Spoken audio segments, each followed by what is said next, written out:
I learned too late that the cruelest rejection is the one spoken by the person you trust most. The grand ballroom of the Sullivan estate shimmered beneath crystal chandeliers as leaders from powerful families, business executives, and influential guests gathered to celebrate another year of the Sullivan legacy. Every camera focused on Ethan Sullivan, the respected Mafia Alpha whose calm confidence commanded every room he entered. Standing only a few feet away, Noah Carter adjusted the sleeve of his navy suit and reminded himself that tonight was supposed to be different. After 2 years of marriage hidden from the public eye, Ethan had quietly promised that the time had finally come to acknowledge their relationship. Noah believed him because, despite Ethan's reserved nature, he had always kept his private promises. As the orchestra faded into silence, the chairman of the family council stepped forward and invited Ethan to address the guests. Applause echoed through the ballroom while reporters lifted their cameras. Ethan accepted the microphone with his usual composed expression, but before he could begin, one of the senior council members asked a direct question that changed everything. The older man smiled politely before asking whether the rumors about Ethan secretly marrying an Omega were true. The room instantly became silent. Hundreds of eyes shifted between Ethan and Noah. For a brief moment, Noah believed Ethan would simply reach for his hand. Instead, Ethan looked toward the council and answered with a calm voice that sounded almost emotionless. He said the rumors had been exaggerated and that no personal relationship would ever interfere with the future of the Sullivan family. He added that his responsibility to the family came before everything else.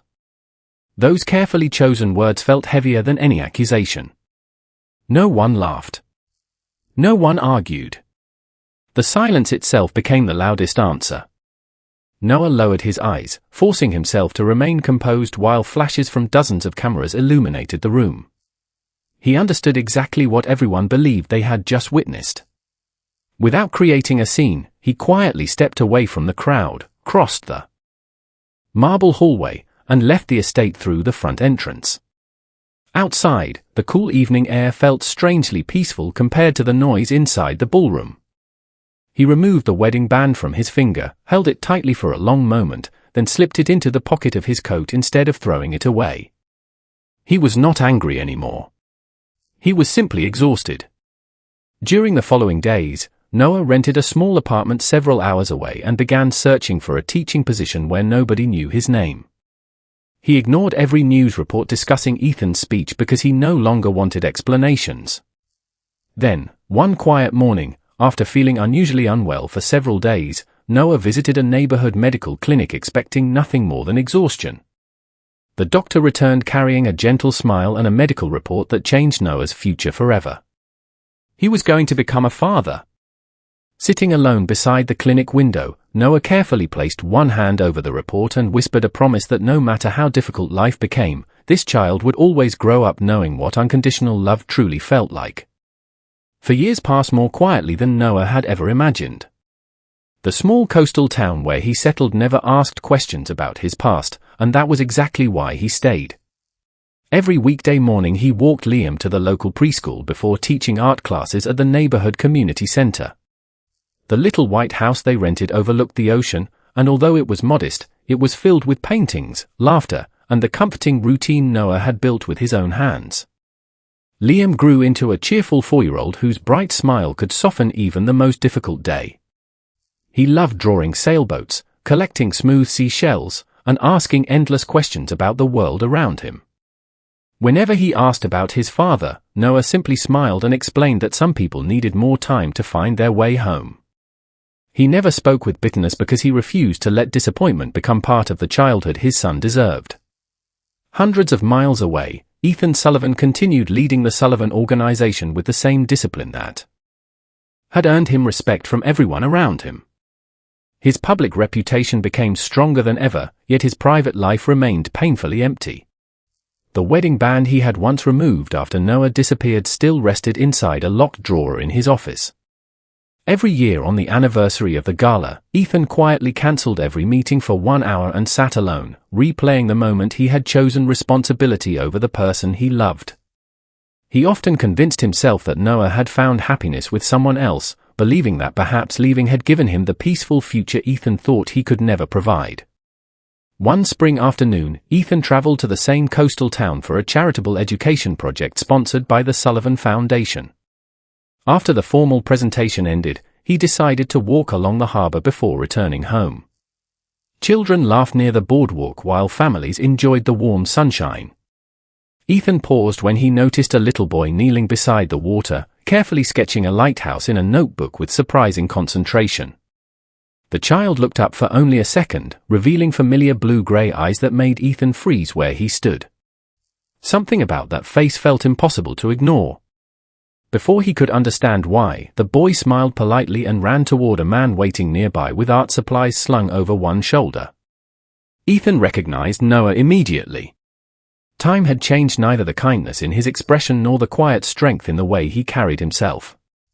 Noah gently accepted the drawing, praised the little boy with genuine warmth, and together they walked toward the beach without ever noticing Ethan standing silently in the distance, unable to explain why the child who had just captured his attention looked so remarkably like the younger version of himself.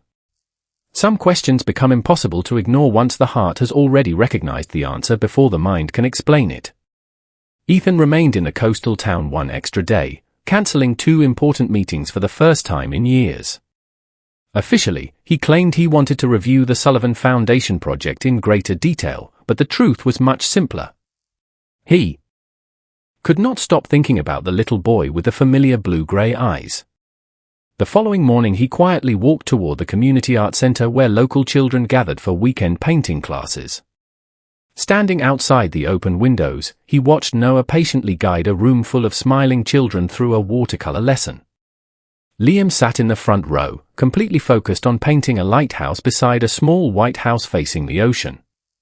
Every few minutes he looked up at Noah with complete trust before returning to his drawing. Ethan had witnessed powerful business negotiations, difficult board meetings, and public ceremonies throughout his career, yet nothing had prepared him for the quiet warmth of that ordinary classroom. When the lesson ended, the children rushed outside carrying their artwork. Liam accidentally dropped his sketchbook near the entrance, and Ethan instinctively bent down to pick it up before the pages could scatter across the sidewalk. The little boy smiled brightly as he accepted it. "Thank you, mister." Noah looked up at the familiar voice and froze for a brief moment. The surprise in his eyes disappeared almost immediately, replaced by calm composure. Ethan greeted him politely, avoiding any mention of the past. Noah introduced Liam simply as his son. Liam politely offered Ethan one of the seashells he had collected that morning, proudly explaining that every visitor deserved a welcome gift because that was how his father had taught him kindness. Ethan accepted the shell with an expression that softened for the first time in years. Before leaving, Liam turned back and innocently asked whether Ethan would come to the annual Children's Art Festival the following afternoon. Noah hesitated, but Ethan quietly accepted the invitation. Later that evening, unable to silence his growing doubts, Ethan contacted his longtime family attorney and requested something he had never imagined asking. He wanted the official timeline of every legal document connected to his marriage with Noah, including the date their divorce papers had been filed. The attorney sounded surprised but promised to review the archived records immediately.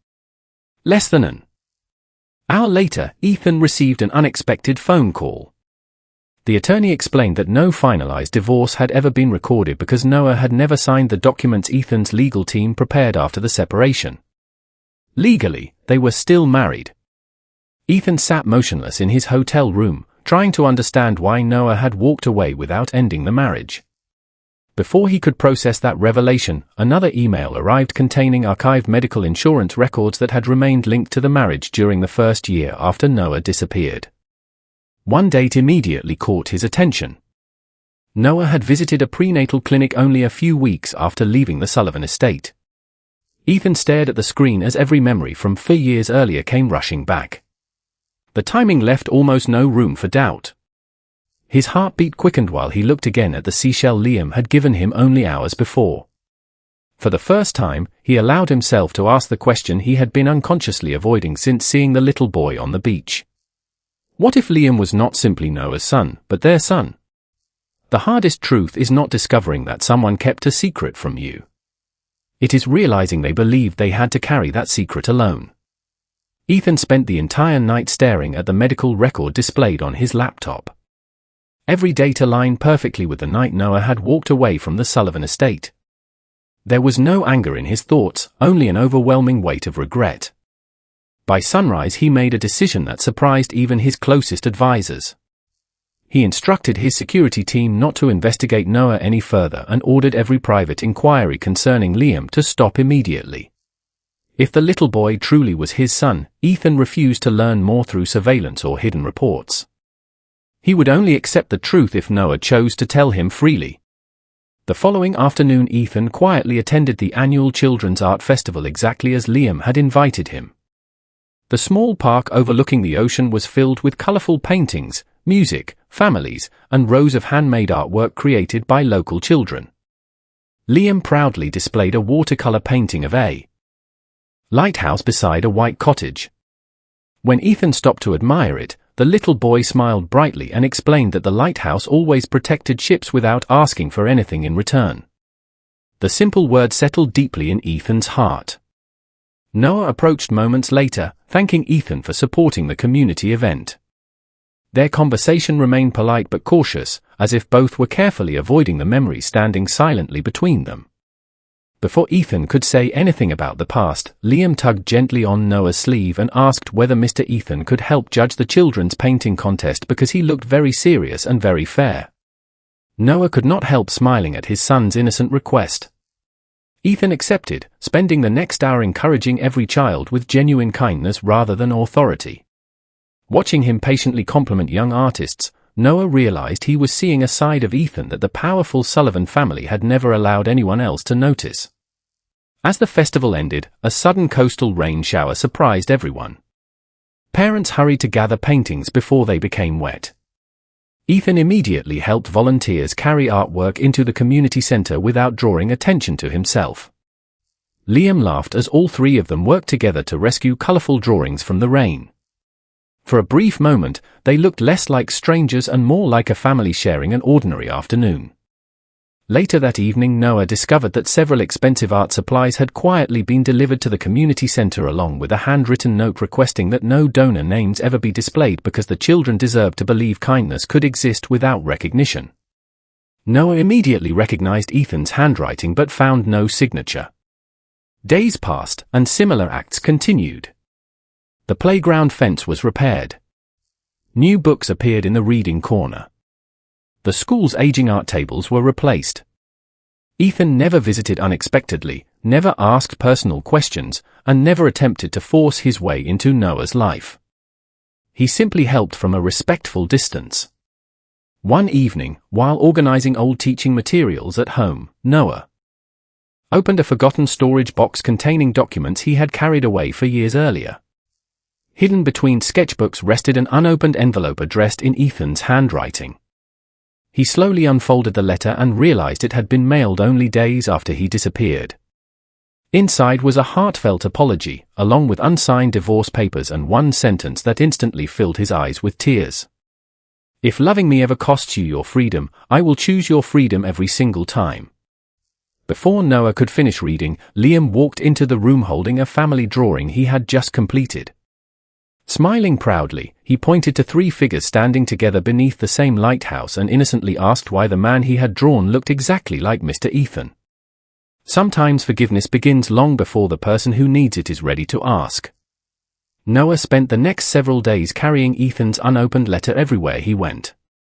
Each time he reread the handwritten apology, he discovered another detail he had overlooked. Ethan had never tried to justify what happened at the Sullivan Gala. He had never blamed the family council or the pressure of his position. Every sentence accepted full responsibility for the pain he caused. More importantly, the unsigned divorce papers attached to the letter proved that for years earlier Ethan had been willing to let Noah leave with complete freedom rather than trap him in a marriage built on regret. Noah quietly folded the documents and placed them back inside the envelope, uncertain what to do with emotions he had spent years teaching himself to ignore. A week later, the local school district announced that Noah had been offered a permanent teaching position at a respected arts academy in California. The opportunity included better pay, excellent benefits, and a chance to give Liam an even brighter future. Friends encouraged him to accept immediately, believing it was the opportunity he had always hoped for. That evening, after Liam had fallen asleep, Noah sat alone on the porch overlooking the ocean, staring at the acceptance forms while listening to the waves. His peaceful life could continue somewhere new, far away from painful memories. Yet the timing felt strangely complicated. The following afternoon, Ethan requested a private conversation at a quiet cafe near the harbor. Noah agreed, expecting difficult questions, but Ethan surprised him once again. Instead of discussing the past or asking about Liam, he calmly placed a neatly organized folder on the table. Inside were legal documents prepared by his attorneys. Every page clearly transferred complete parental authority and financial protection to Noah should Liam ever be legally recognized as Ethan's son. There were also education trust funds, medical protections, and travel authorizations designed to guarantee that Noah would never depend on the Sullivan family for permission or support. Ethan explained that none of the documents required Noah to remain married to him or even maintain contact with him. He simply wanted Liam to have every opportunity life could offer without placing any burden on Noah's independence. Then Ethan reached into his briefcase and quietly laid the original unsigned divorce papers beside the folder. He gently said that if California was where Noah and Liam would build the happiest future, he would personally make every transition as easy as possible and never interfere with their decision. Noah searched Ethan's face for signs of manipulation but found only quiet sincerity. Before either of them could continue, Liam ran toward the cafe after finishing a nearby children's drawing class. Holding a paper kite decorated with colorful stars, he happily showed Ethan his newest artwork. Ethan smiled warmly, complimented every detail, and helped Liam untangle the kite string before handing it back. As the little boy skipped toward the beach again, he suddenly stopped, looked back at Ethan with innocent curiosity, and asked the question neither adult had been prepared to hear. "Mr. Ethan, why do you always look at me like you already know me?" The gentle smile on Ethan's face faded into silent emotion while Noah realized that no matter how carefully he had protected his son from the past, the future was beginning to ask questions that only the truth could answer. The truth becomes less frightening when it is shared with the people we love instead of hidden from them. That evening, after Liam had fallen asleep, Noah stood quietly beside the living room window watching the waves roll toward the shore. Ethan's legal documents remained untouched on the coffee table beside the acceptance letter from the California Arts Academy. Noah realized he could no longer postpone the conversation that had been waiting for 4 years. The following afternoon he invited Ethan to meet at the same quiet beach where Liam loved collecting seashells. There were no lawyers, no security staff, and no family council members, only 3 folding chairs facing the ocean. Liam happily played a few yards away, building a small lighthouse from sand while humming to himself. Noah took a slow breath before finally breaking the silence. He explained that the day he left the Sullivan estate, he had believed every promise they once shared had disappeared forever. Only weeks later had he discovered he was expecting a child. At first he wanted to tell Ethan everything, but every newspaper continued repeating Ethan's public rejection, convincing Noah that their child deserved a peaceful life free from endless family conflict. Ethan listened without interrupting, his eyes fixed on the sand beneath his feet. When Noah finally looked directly at him, he quietly said the words Ethan had both feared and hoped to hear. "Liam is your son." Ethan closed his eyes for a brief moment as emotion overwhelmed years of carefully controlled composure. He did not reach for Noah or make dramatic promises. Instead, he simply whispered that he was deeply sorry Noah had carried every doctor appointment, every sleepless night, every birthday, and every important milestone alone because of one decision he could never undo. Noah nodded gently, acknowledging the apology without pretending the past could simply disappear.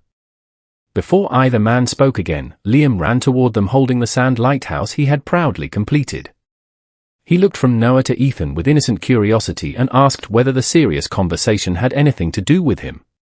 Noah smiled warmly, lifted Liam onto his lap, and gently explained that sometimes grown-ups made mistakes because they were afraid, but that did not mean they stopped caring. Then Noah told him the truth in simple words a child could understand. Mr. Ethan was not just a family friend. He was Liam's father. The little boy blinked several times, quietly thinking about everything he had heard. After a long moment, he looked at Ethan and asked the only question that truly mattered to him. "Does that mean I can still show you my drawings?" Ethan smiled through grateful tears and answered that he would be honored to see every drawing Liam ever created if Liam wanted to share them. Liam immediately reached into his backpack, pulled out a sketchbook, and sat beside Ethan as though nothing extraordinary had happened. Together they laughed over colorful pictures of lighthouses, sailboats, and smiling birds while Noah watched from only a few feet away. For the first time in years, the silence between them no longer felt heavy. It felt hopeful. As the sun began to set, Liam slipped one small hand into Noah's and the other into Ethan's before leading them toward the boardwalk. Neither adult resisted. Neither spoke. Yet both understood that a little boy had taken the first step toward rebuilding the family they had lost. Just as they reached the end of the pier, Ethan's phone vibrated with an urgent message from the Sullivan Family Council ordering him to return immediately because an emergency meeting had been called to decide whether he would remain the future leader of the family if he chose to publicly acknowledge Noah and Liam. The moment you stop choosing power over the people you love is the moment you finally discover who you truly are.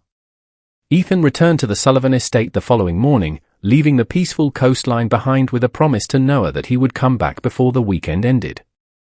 Noah did not ask what decision Ethan intended to make because, for the first time in years, he believed Ethan understood that trust could only be rebuilt through actions. The emergency council meeting filled the same grand ballroom where everything had fallen apart for years earlier. Family elders, senior executives, and legal advisors occupied every seat. The atmosphere felt colder than Ethan remembered, but this time he entered without fear.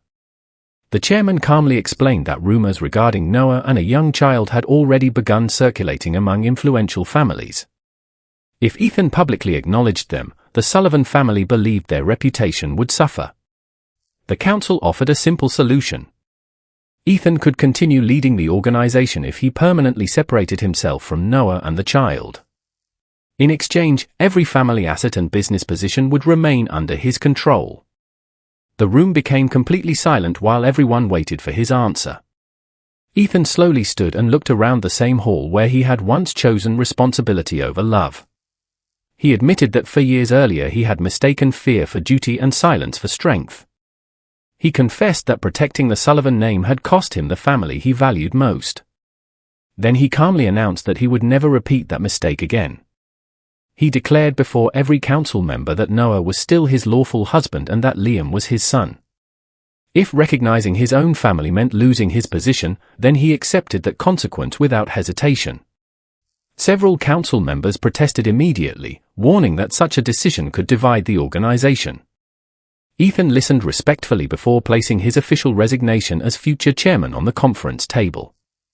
He explained that leadership built upon sacrificing innocent people was never leadership he wished to inherit. Without raising his voice, he thanked every person who had guided him throughout his career and quietly walked toward the exit. Behind him, the room remained frozen in disbelief. News of the meeting spread quickly through the business community. Instead of defending himself publicly, Ethan cancelled every scheduled interview and returned directly to the coastal town. He arrived just before sunset and found Noah and Liam painting seashells outside their small white house. Liam immediately ran toward him with excitement, proudly showing a colorful drawing of 3 people standing beside a lighthouse. Ethan knelt beside him and smiled with genuine happiness. Noah noticed the absence of Ethan's security team and asked whether everything had gone well. Ethan answered honestly that he no longer held the position the council had expected him to inherit. Noah looked surprised but not frightened. He quietly asked whether Ethan regretted his decision. Ethan gently shook his head and replied that losing a title was insignificant compared to spending another day separated from the people who mattered most. That evening the 3 of them shared a simple homemade dinner on the back porch while watching the sun disappear beyond the ocean. For the first time, Ethan experienced the ordinary family moments he had missed for 4 years. Laughter replaced silence, and hope replaced regret. As night settled over the shoreline, Ethan received one final message from the Sullivan legal office. Instead of another warning, The email contained an official invitation from the company's board of directors requesting that Ethan attend a special press conference in 3 days because they had unanimously rejected the family council's recommendation and wanted him to publicly announce the future he had chosen. 3 words can change an entire life when they are finally spoken without fear. The board of directors reserved the largest conference hall at Sullivan Group headquarters for the special press conference. News organizations from across the country gathered after hearing rumors that Ethan Sullivan would make an important announcement regarding both the future of the company and his personal life. Noah initially refused to attend because he had no desire to relive another public humiliation. Ethan did not argue with him. Instead, he simply said that whatever decision Noah made would be respected completely. If Noah chose to remain in the coastal town, Ethan would still tell the truth. After a long conversation with Liam, who quietly admitted he wanted to see where his father worked, Noah agreed to attend. On the morning of the event, the 3 of them arrived together through a private entrance. Liam held Noah's hand while carrying the small sketchbook that never left his side. As they waited in a quiet conference room, Ethan knelt beside his son and wished him luck with the drawing competition scheduled for the following weekend. Liam smiled and promised that if he won, he would hang the picture where everyone in the family could see it. Those simple words gave Ethan more courage than any speech he had prepared. Minutes later, cameras filled the auditorium as the chairman of the board welcomed the audience. Instead of discussing quarterly profits or corporate expansion, he announced that the board had unanimously rejected the recommendation of the Sullivan Family Council because integrity mattered more than outdated expectations. He then invited Ethan to the stage. Ethan walked to the podium with calm confidence and looked directly into the cameras. He openly admitted that for years earlier he had made the greatest mistake of his life by allowing fear to influence a decision that deeply hurt the person he loved most. He accepted full responsibility without blaming anyone else. Then he publicly confirmed that Noah was his lawful husband and that Liam was his son. He explained that family should never be hidden to protect reputation because true leadership begins with honesty. After finishing his statement, Ethan stepped away from the podium and walked toward the audience where Noah and Liam were seated. Before hundreds of journalists, he stopped a respectful distance away and looked only at Noah. He did not ask for immediate forgiveness. He simply thanked Noah for protecting Liam with extraordinary love and for raising a kind, compassionate child despite carrying every burden alone. He then quietly said that whether Noah chose to rebuild their marriage or continue a separate life, he would spend the rest of his days being the father Liam deserved and the man whose actions matched his promises. The entire room remained silent until Liam smiled, gently took one of Ethan's hands and one of Noah's hands, and placed them together exactly as he had done on the boardwalk days earlier. Noah looked at Ethan for several long seconds before slowly intertwining his fingers with Ethan's. It was not a dramatic reconciliation. It was a quiet choice built upon truth instead of fear. The audience responded with warm applause, but neither Noah nor Ethan seemed to notice. Their attention remained focused on the little boy standing happily between them. As they prepared to leave the stage together, Ethan's assistant hurried over with an official envelope that had just arrived from the California Arts Academy. Noah opened it and discovered that the Academy had transformed his teaching offer into something completely unexpected. They wanted him to become the founding director of a nationwide children's art initiative fully funded by the Sullivan Foundation, but the acceptance form required one final family decision before the program could begin. The strongest families are not built by perfect people. They are built by people who choose each other every single day. After the press conference ended, Noah spent several quiet days carefully reading every page of the proposal from the California Arts Academy. The opportunity would allow thousands of children across the country to discover art regardless of their financial circumstances. What surprised him most was learning that the Sullivan Foundation had agreed to fund the program without placing Ethan or the Sullivan name at its center. The initiative would carry the names of the teachers and students who helped build it, ensuring the focus remained on education rather than publicity. Ethan explained that the project belonged to Noah because it reflected the life he had created through compassion long before they found each other again.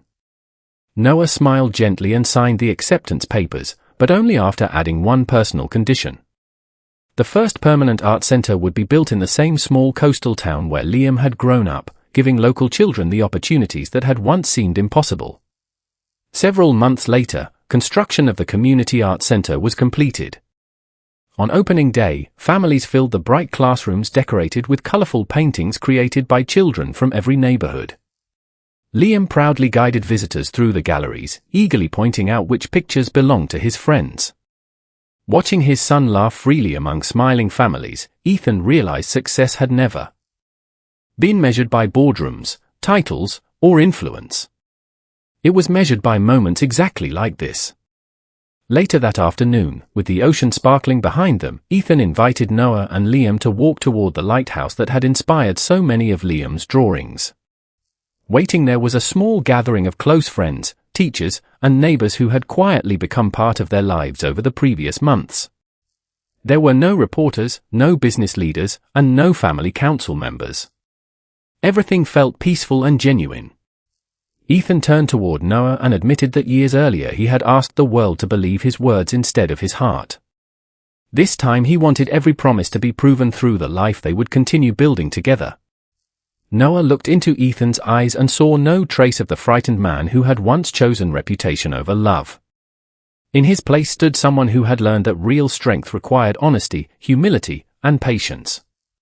With a warm smile, Noah accepted not because the past had disappeared, but because the future finally felt safe enough to embrace. Liam happily stepped forward carrying two simple wedding bands tied together with a blue ribbon he had chosen himself. As Ethan and Noah exchanged their vows beneath the lighthouse, Liam clapped louder than anyone else, proudly announcing that his family finally looked exactly like the picture he had drawn so many times. Laughter echoed across the shoreline as children released colorful paper kites into the sky. Months later, the Coastal Art Center welcomed students from across the state, becoming a place where creativity, kindness, and hope flourished every day. Ethan balanced his business responsibilities with family life, never missing Liam's school events or Noah's community exhibitions. Every evening they returned to the small white house overlooking the ocean, where paintings covered the walls and fresh seashells filled glass jars along the windowsills. One evening Liam carefully added a new drawing beside his favorite lighthouse painting. This time it showed three smiling figures holding hands beneath a bright sunrise. Noah asked him why he had chosen the morning instead of the sunset. Liam smiled with quiet confidence before answering that sunsets remind people of endings, but sunrises remind families that every new day is another chance to choose love again.